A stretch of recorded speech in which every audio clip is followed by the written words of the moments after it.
Nós vamos falar do Flamengo, porque o meia Juan Quinteiro avisou nas redes sociais que deve ter notícias sobre o próximo passo da carreira na próxima semana, tá? O jogador de 29 anos está livre no mercado desde que deixou o River Plate, houve propostas e trata uma vinda ao Brasil com grande interesse. Já tem muita gente colocando o Quinteiro na mira do Flamengo. E aí, Mauro César, você tem alguma informação sobre Quinteiro no Flamengo? Mais uma vez, o mercado da bola tomando aqui o assunto, o debate, nesse bate-pronto da Jovem Pan. Muito se fala de Juan Quinteiro, meia, passagem agora pelo River Plate no Flamengo. Mauro César. Houve uma conversa agora. Os dirigentes do Flamengo foram para a Argentina para acertar a situação do goleiro Rossi, né? Viajaram na sexta-feira. E está havendo, assim, um esforço, acho que bem grande, do jogador, do representante do jogador, para que ele venha para o Brasil, jogue no Flamengo. E aí, lá na Argentina, os dirigentes conversaram com o Quinteiro, mas a viagem não foi por conta do Quinteiro, foi para resolver a questão do Rossi. O Rossi poderá, hoje ou amanhã, a qualquer momento, até assinar um pré-contrato com o Flamengo, esse é o objetivo deles, dos dirigentes, e a partir daí eles conversam com o Boca para tentar a liberação antecipada. O jogador tem contrato até o final de maio com o time argentino. O Quinteiro está liberado, que terminou o compromisso dele com o River Plate. Me parece, assim, pelo que eu até falei com algumas pessoas, eles ainda não estão muito convencidos de que o Quinteiro é a contratação que deve ser feita. A grande questão do jogador é o histórico de lesões, embora o último semestre dele tenha sido bom no River Plate, jogando com mais regularidade, mas eles ainda têm, acho que, algumas dúvidas, né? E a informação até que foi publicada até por alguns colegas do site GE, Globo Esporte, foi de que o atleta, até por intermédio do seu representante, teria já flexibilizado, digamos assim, a sua pedida, o que significa ganhar um pouco menos do que se imaginava anteriormente, né? Mas não é, com certeza não é o principal objetivo dessa ida dos dirigentes do Flamengo até a Argentina. O objetivo número 1 é acertar a situação do goleiro Rossi. E se por acaso o Rossi assinar um pré-contrato com o Flamengo e o Boca não liberá-lo, em hipótese alguma, nem com uma compensação financeira ou algo parecido, o Flamengo vai esperar até o meio do ano. Vai assinar um pré-contrato, vai esperar o final de maio e ele vem de graça para o Brasil. Mas esse pré-contrato até ontem não tinha sido assinado. Vejamos se hoje eles conseguem avançar. Eles tiveram alguma dificuldade, até porque o jogador atuou, né, foi no sábado? Foi no sábado. O jogador atuou no jogo contra o Independiente, lá em San Juan. Eles nem estavam em Buenos Aires, o time estava jogando torneio de verão em San Juan, enquanto o Independiente foi 0-0. E ele jogou no sábado à noite no interior da Argentina. Isso, evidentemente, dificulta um pouco as coisas, né? Mas tiveram contato com o pessoal lá que representa o jogador. Eu acho que o Rossi vai acabar acertando, a não ser que haja uma reviravolta, o Quinteiro. Acho que falta uma certa convicção. Existe um aspecto sobre esse jogador colombiano, e muita gente fala, não, a torcida do River Plate ficou muito triste com a saída. Ele é um bom jogador, sem dúvida, mas ele ficou muito tempo fora. Agora, o carinho do torcedor do River pelo Quinteiro tem um tempero especial. Não é pela trajetória do Quinteiro, pura e simplesmente. Esse cara fez um gol numa final de Libertadores contra o Boca em Madrid. Então, isso muda tudo. Quer dizer, o jogador que faz um gol na final de Libertadores contra um time que é o seu maior rival, ainda mais River e Boca, né? Em Madrid ainda foi o jogo, ele ganha ali um lugar especial no coração do torcedor. Então, pesa essa relação até afetiva com o cara em função disso. Agora, o último semestre dele foi bom. Ele jogou, foi titular, com um Galhardo e tal. Mas, assim, nota-se que não há tanta convicção, não. Eu acho que vai depender muito de quanto vai custar. Se for muito caro, eu acho que não vai rolar. Se ele aceitar, de repente, um contrato de um ano, ganhando um pouco menos e tal, aí pode ser que avance. Bom jogador ele é. Se ele provar que fisicamente está em condições, dizem também que ele tem problemas com a balança, né, que é meio parrudinho. Né? Aí tem que ver se ele topa comer uma alface, aí uma saladinha, né? Ou se ele vai querer ir no rodízio lá no Rio toda hora, aí vai ficar complicado. Nós temos aqui o tweet do Quinteiro nas redes sociais. Ele já fala de novidades na carreira, nos próximos passos da carreira já na próxima semana. Está aí na tela para você que nos acompanha por imagens no canal do YouTube Jovem Pan Esportes. Olá, amigos, bom domingo a todos. Obrigado por todas as mensagens que me enviaram, recebo com muito carinho. E como todos sabem, minhas novidades, espero notícias na próxima semana. Obrigado a todos. Está aí, portanto, Quinteiro na mira do Flamengo. E o Flamengo, como disse o Mauro César, viajando até Buenos Aires para tratar do negócio envolvendo o goleiro Rossi. Mas tá aí, pintou também Quinteiro, Mauro Betting, Bruno Prado, Vampeta. Bom reforço se vier para o Flamengo? Bem explicado claro, pelo Mauro César. É uma opção para o Arrasca, né? Não é exatamente o Arrascaeta, mas pode ser uma opção nesse elenco riquíssimo do Flamengo. Enfim, a gente já falou da quinta-feira, quando da apresentação do Gerson também. É um jogador que tem tido essas questões todas, mas assim, é um reforço interessante. E claro, como qualquer reforço para qualquer time, você precisa ver o custo-benefício, a condição de contrato. Eu acho o jogador interessante, tá? Até porque o Flamengo, como qualquer equipe, vai ter 238 compromissos. Tem compromissos também de seleção, no caso específico do Arrascaeta, e de outros jogadores convocáveis, né? Embora pareça, né? Eu só acredito vendo, né? Em relação às datas FIFA e CBF, Campeonato Brasileiro. Mas enfim, vamos aguardar as cenas dos próximos capítulos. Mas eu acho interessante, como também o Rossi, como goleiro, é muito bom goleiro também. É mais um reforço interessante para o Flamengo, que saiu o Diego, o Hugo vai nesse vai, não vai. Acho também outro reforço muito bom para o Flamengo. Bom, o Quinteiro, ele é um jogador habilidoso, mas ele é bem irregular, assim. O Quinteiro, ele já vi jogos muito bons dele e jogos, assim, muito ruins, que ele você esquece até que ele tá no campo. WO, né, quase. Não. Você esquece que o cara tá jogando. Então ele é, assim, habilidade ele tem, qualidade, com a bola no pé ele tem, mas é muito inconstante. Então poderia ser uma opção de elenco. Eu não faria um grande investimento, um grande sacrifício para trazer.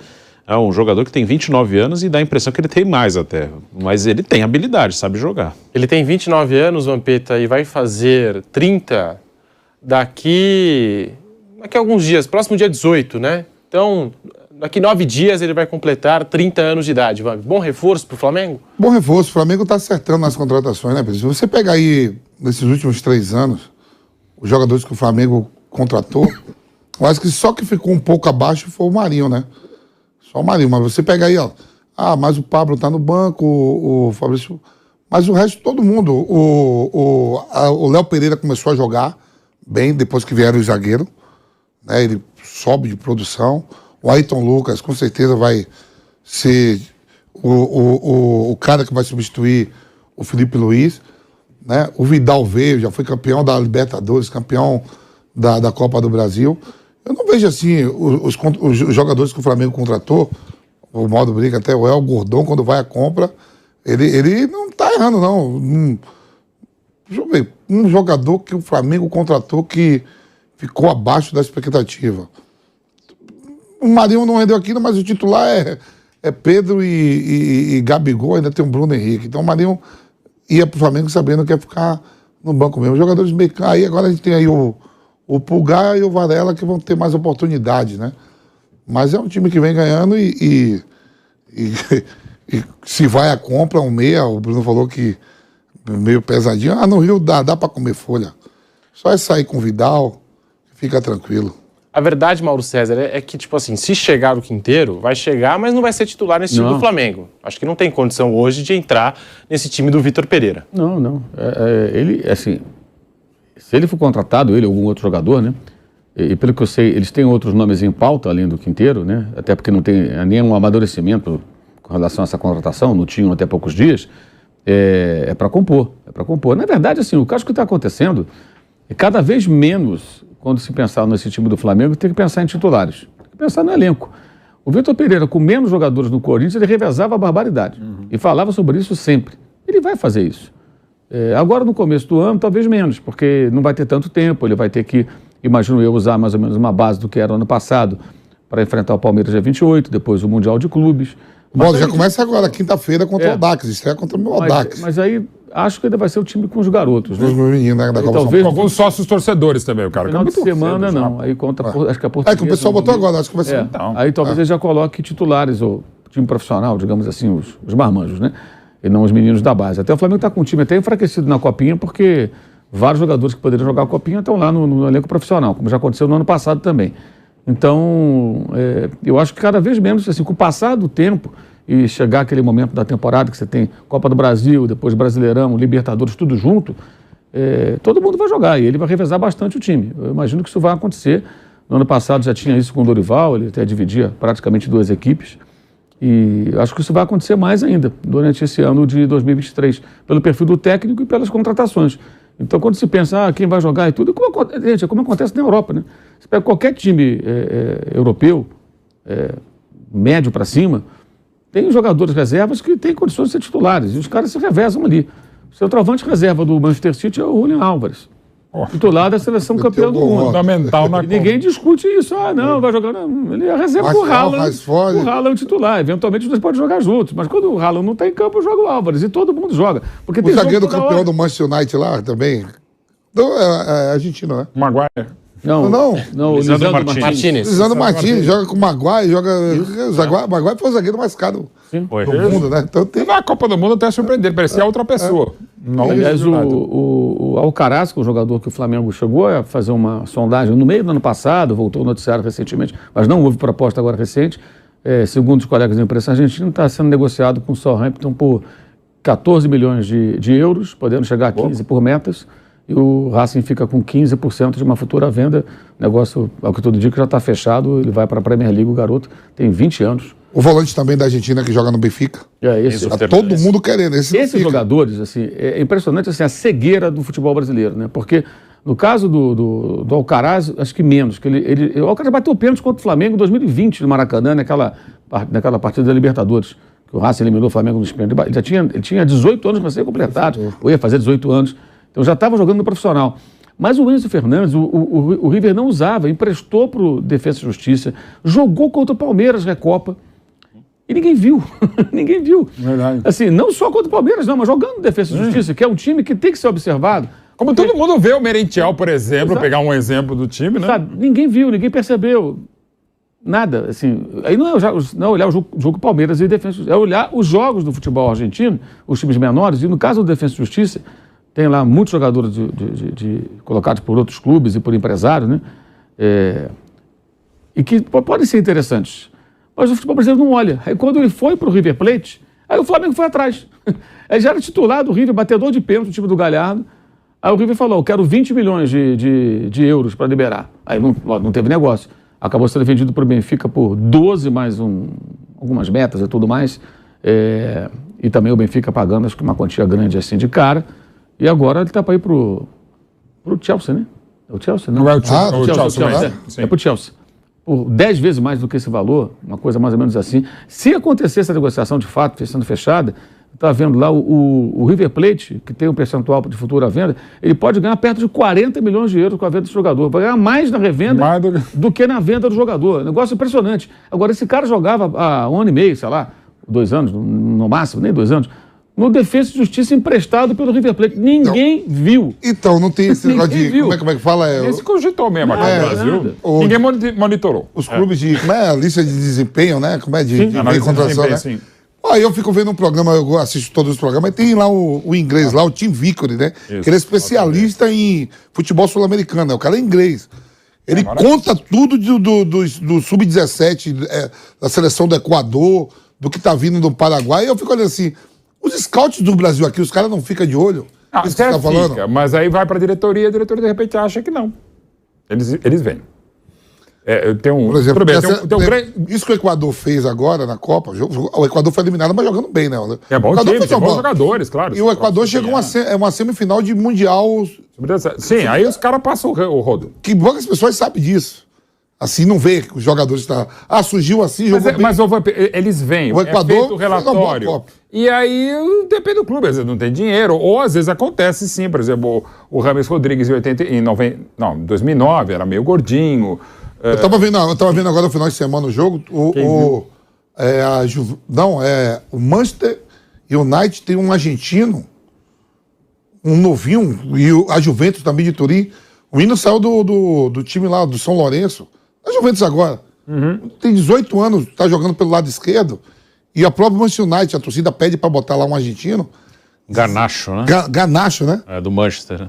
Mas aí sai tudo novinho, que nem o Messi, né? Que nem o Messi, que nem o Rafinha aqui, não estou citando no mesmo nível, né? E cada vez mais você vai, é normal, vai ser isso. Mas, de novo... Mas o poder aquisitivo do futebol brasileiro... Mas às vezes o jogador por exemplo, o Gonçalo de sucesso na Copa, o homem que substituiu o Cristiano Ronaldo, sem citar nomes, um amigo meu, analista de desempenho de um time, esse time estava contratando um jogador e foi ver. E ele ficou impressionado, era um zagueiro, estava bem encaminhado para o time do Brasil, quando ele viu o Gonçalo acabar com ele. Ele não conhecia o Gonçalo, eu falei, cara, esse é bom, mas ele foi checar, não dava nem para começar, né? Ele ficou impressionado com o Gonçalo e foi bom, porque segundo ele acabou com o negócio que estava bem encaminhado. Às vezes se ouve, às vezes vê. E de novo é a sensibilidade do jogador. Tem gente que aquela coisa, não precisa nem de scout, ele vê em 2 segundos, ou aquela frase célebre do grande Mário Américo, né? Craque se vê quando agora mesmo tá a Copa São Paulo, né? Tá disputando a Copa São Paulo, eu vou lá em Osasco ver os jogos. O que aparece de cartão, ó, sou do Manchester United, sou do City. Os caras também tem um monte. Olha, a maioria é picareta, faz um monte de cartão tudo falso e dá, sai entregando, né? Olha, tem um monte. Ninguém vai lá pra Mirassol que tá a 500 quilômetros. Eu acompanhei. Tudo na Grande São Paulo. Eu acompanhei. É um monte. Eu sou representante do. Eu represento o Manchester United na América Latina. Me dá o cartão. Vou rasgando tudo. Mas eu acompanhei muito os sul-americanos e mundial, mas sobretudo sul-americanos sub-20 em um determinado momento. Tenho um monte de saudades, apesar de ficar um mês fora de casa e tal. E um que eu acompanhei inesquecível foi no Equador, de 2001.